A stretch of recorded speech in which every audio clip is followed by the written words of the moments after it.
তো ভিউয়ার্স, হঠাৎ করে শহরে যাচ্ছে একটু। তো আমার মোবিলটা চেঞ্জ করতে হবে। তো বাইকের প্রথম মোবিল এটা। তো আসলে এই কিলো হয়ে গেছে প্রায়। তো আসলে না যাওয়ার উপায় নেই, যেহেতু গ্রামে আসছি। তো গ্রাম দেখতে দেখতে আসলে এই শহরে যাওয়া। তো চলেন যাই, আর কি মোবিল পাল্টাবো আর কেমন সিস্টেম। আসলে এই নতুন বাইক তো আগে পাল্টাই নেই, তো আমি নিজে বাসায় চেঞ্জ করি।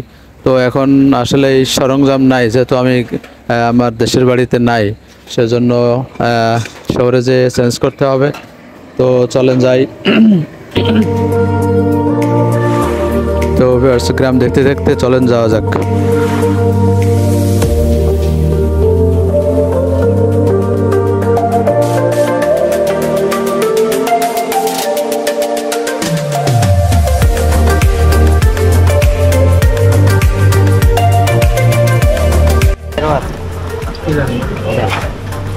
কি সিস্টেম জানি না, মানে ফার্স্ট তো ওদের সিস্টেম কি ওই নিচে নাটটা খোলা হলো শুধু একটা সাথী বা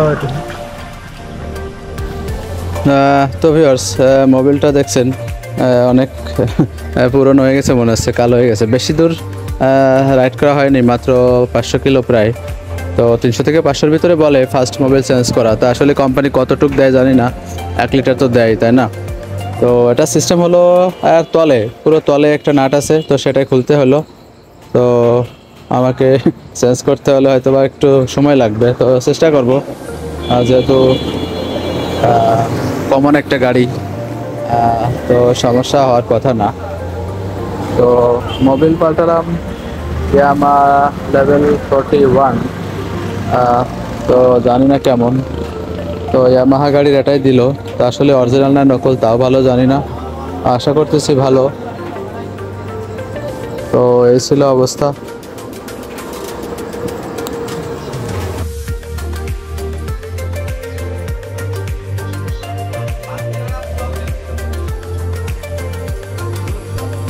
তো এদের একটা হাওয়া মেশিন নাকি জানি না, এটা দিয়ে স্প্রে বা স্পিড দেওয়া আছে, ভিতরে যদি কোনো মোবিল থাকে তাহলে ঝরে পড়ে যাবে। তো সিস্টেমটা ভালো লাগলো। তো আমরা আমাদের ওদিকে কখনো দেখিনি, যেটা এই শহরে দেখলাম মেশিনটা ভালো। তো আসলে এই রাতে বা বাসায় অনেক টাইম পর যে বাইকগুলো পড়ে থাকে, তারপরে মোবিলটা চেঞ্জ করলে ভালো হয়।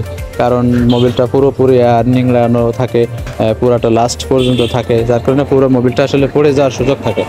আর যখন রানিং গাড়ি চালিয়ে আপনি মোবিল চেঞ্জ করবেন, তো আসলে কিছু না কিছু ইঞ্জিনে থেকে যায়। তো সেজন্য উনি ওই স্পিড বা কি জানি পাওয়ার হাওয়ার মতো ওইটা দিয়ে আপনার ঝরাই নেওয়া হচ্ছে। খুব ভালো লাগলো।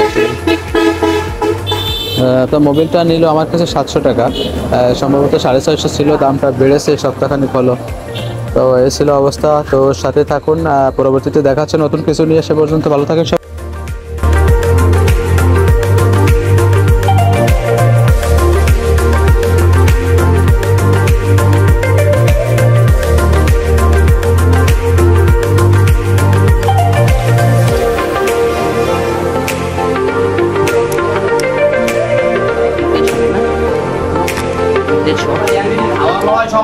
ধন্যবাদ সবাইকে ভিডিওটি দেখার জন্য। যারা নতুন তারা অবশ্যই সাবস্ক্রাইব করে পাশে থাকবেন।